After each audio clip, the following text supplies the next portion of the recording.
It was widely reported that men had been celebrating the attack after recording the first plane strike. They were not Al-Qaeda, but they were detained. I grabbed my binoculars and I could see the towers from my window. And this is where I'm looking. And all of a sudden, down there, I see this van parked.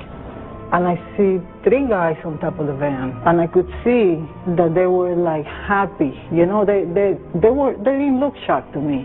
They didn't look shocked.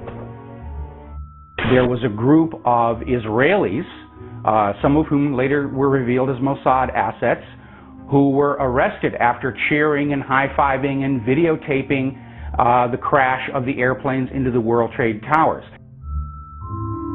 Several other men were detained after a van full of explosives was stopped outside of Manhattan. Earlier we had heard that an FBI spokesperson said that there was a report on the George Washington Bridge, which is another facility which you folks are responsible for policing, a report that there had been a van stopped there that had explosives. Asked this week about another sprawling investigation and the detention of 60 Israelis since September 11th, the Bush administration treated the questions like hot potatoes.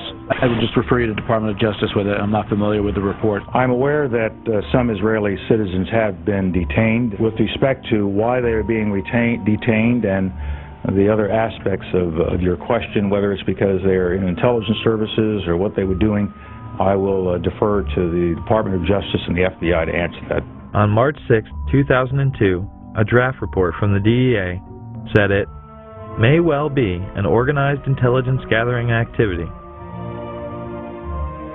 Despite all of this, all the Israelis were let go, without any espionage charges being filed. Fox News anchors Brit Hume and Carl Cameron would do a 4-part investigation into these allegations in December of 2001 and yield stunning results. It has been more than 16 years since a civilian working for the Navy was charged with passing secrets to Israel. Jonathan Pollard pled guilty to conspiracy to commit espionage and is serving a life sentence. At first, Israeli leaders claimed Pollard was part of a rogue operation, but later took responsibility for his work.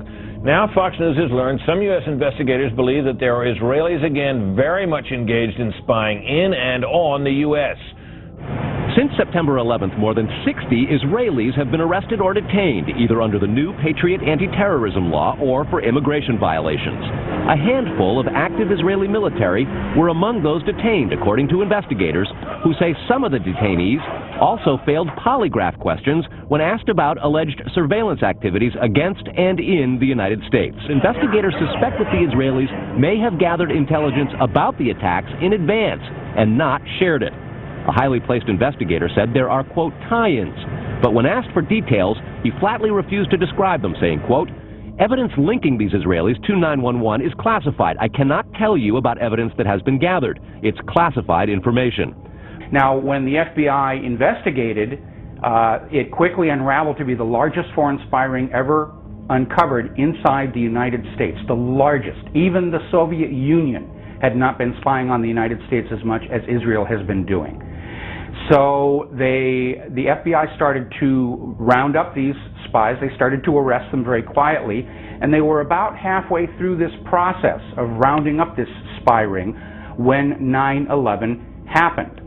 Numerous classified documents obtained by Fox News indicate that even prior to September 11th, as many as 140 other Israelis had been detained or arrested in a secretive and sprawling investigation into suspected espionage by Israelis in the United States.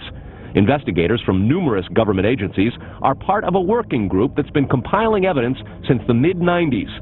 These documents detail hundreds of incidents in cities and towns across the country that investigators say, quote, may well be an organized intelligence gathering activity.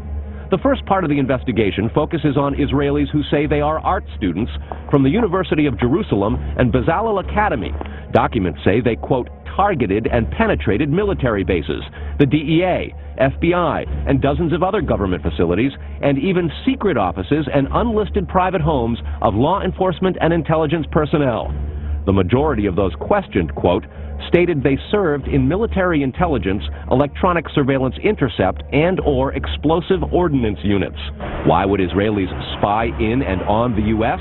A General Accounting Office investigation referred to Israel as Country A and said, quote, according to a U.S. intelligence agency, the government of Country A conducts the most aggressive espionage operation against the U.S. of any U.S. ally. The document concludes, quote, Israel possesses the resources and technical capability to achieve its collection objectives. What about this question of advanced knowledge of what was going to happen on 9/11? How clear are investigators that some Israeli agents may have known something? Well, it's very explosive information, obviously, and there's a great deal of evidence that they say they have collected, none of it necessarily conclusive. It's more when they put it all together. A bigger question, they say, is how could they not have known? Almost a direct quote, Brett. It is now apparent that this intelligence ring was inside the U.S., had prior knowledge of 9/11, and had a classified role in 9/11, which officials refused to discuss. It was also able to penetrate U.S. intelligence agencies and secret offices, yet all were released. The men who were detained due to the report they were taping the first plane crash and then celebrating and joking about it actually went on television and admitted it was their job to record the attack.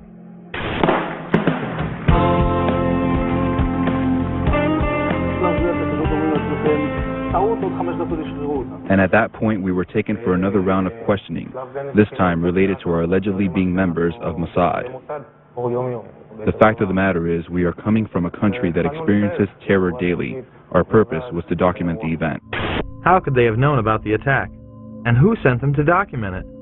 The evidence points to a large intelligence network inside the United States that had teams on the ground, such as the ones recording the attack, and electronic surveillance teams gathering information.